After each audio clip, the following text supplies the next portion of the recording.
Audio Jungle. Inclusive, eu tô com um recorte de jornal aqui que eu trouxe só para te mostrar do Diário da Noite.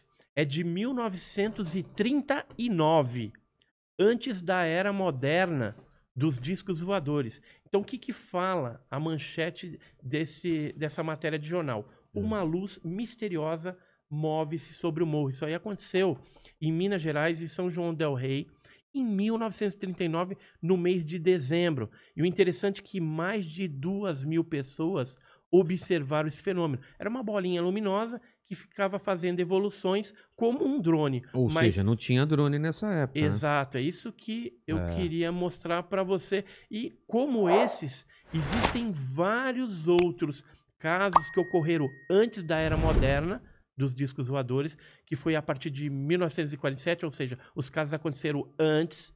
Inclusive tem até abduções, que são sequestros de pessoas que ocorreram, por exemplo, no Brasil, o primeiro abdução, sequestro foi em 1931. E aí eu trouxe para você um livro autografado meu, que é o Alienígenas no Passado do Brasil, que traz um conteúdo excepcional de tripulantes de OVNIs que foram avistados no Brasil. São 14 casos antes da era moderna dos discos voadores, que foi 47. Então tem caso aí de 1925, tem essa abdução de 1931, tem casos envolvendo indígenas brasileiros da tribo Kayapó, de uma tribo também de Mato Grosso, que eles inclusive chegaram a comer os alienígenas, porque era uma tribo canibal. Ah, eles pegaram os alienígenas, prenderam e comeram? Isso, desceu uma nave lá, esses seres brancos, meio esquisito,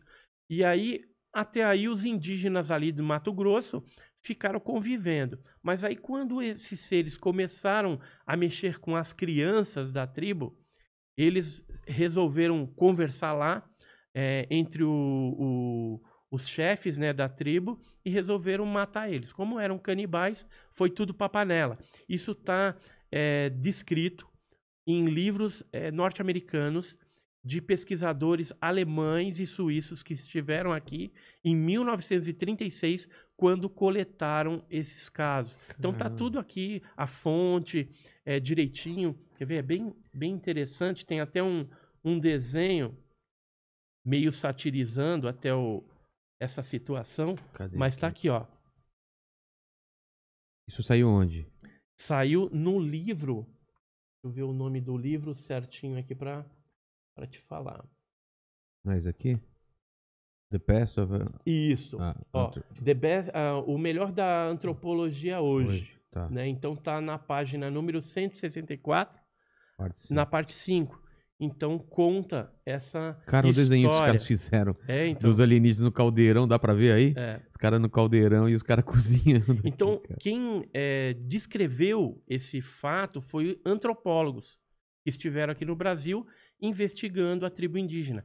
No caso dos Kayapós, por exemplo, tem o Bep-Gororoti, que era um deus, e aí tem uma roupa de festa, né, que geralmente eles têm um culto que eles fazem para lembrar desse deus Bep-Gororoti, e eles se vestem muito parecido com um astronauta. Totalmente. Né? Cara, olha essa roupa. O Perê, que teve lá, o indianista, né, entrevistando essa tribo, ele conseguiu essa história bem interessante. Disse que esse deus, o Bep-Gororoti, veio numa barduna trovejante, parou lá na serra de Pucatoti. É Pará isso? Isso é Pará, no exatamente, Pará. Caramba. Os Kayapós é lá em cima. Então eles... Desculpa. É o Bep-Gororoti. E aí o que acontece? Ele tinha uma espécie de arma que ele apontava para árvores e desintegrava. Isso os indígenas raio laser, falavam. né? Tipo raio laser. E aí os caras tinham medo dele. Só que um dia viram ele numa cachoeira tomando banho e viram que ele era um homem normal. Só era um pouco branco, barba, né? Então lembrava muito um viking, vamos dizer assim. E tinha a pele branca, né? Diferente dos índios Kayapós. E aí o que eles fizeram? Começaram a se aproximar tal, e começaram a conversar, e aí ele se engraçou pro lado de uma filha do tribo lá, do cacique da tribo, né?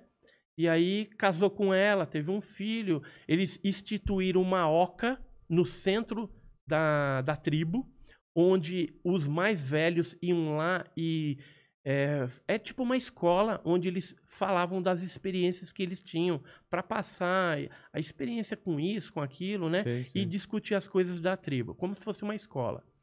E aí depois de um tempo ele cansou de lá, subiu para Pucatoti, pegou a família dele e aquela nave, né, aquele objeto, subiu as estrelas e ele prometeu um dia voltar, só que até agora não voltou mais. Então é a lenda Kayapó. Agora, fora isso, tem vários outros casos aí de tripulantes, e tem inclusive a abdução, que aconteceu em Campinas em 1931. Então esse livro tá muito legal aqui, ó. O senhor José Florencio, em 1931, ele foi abduzido. Eu estive lá entrevistando ele, junto com o pesquisador Pablo Villarrubia Mauzo, que é um espanhol, e mais o professor Carlos, lá de Campinas. Eu acredito que ele não é mais vivo atualmente, mas ele chegou a fazer desenhos, né, da criatura que abduziu ele em 1931.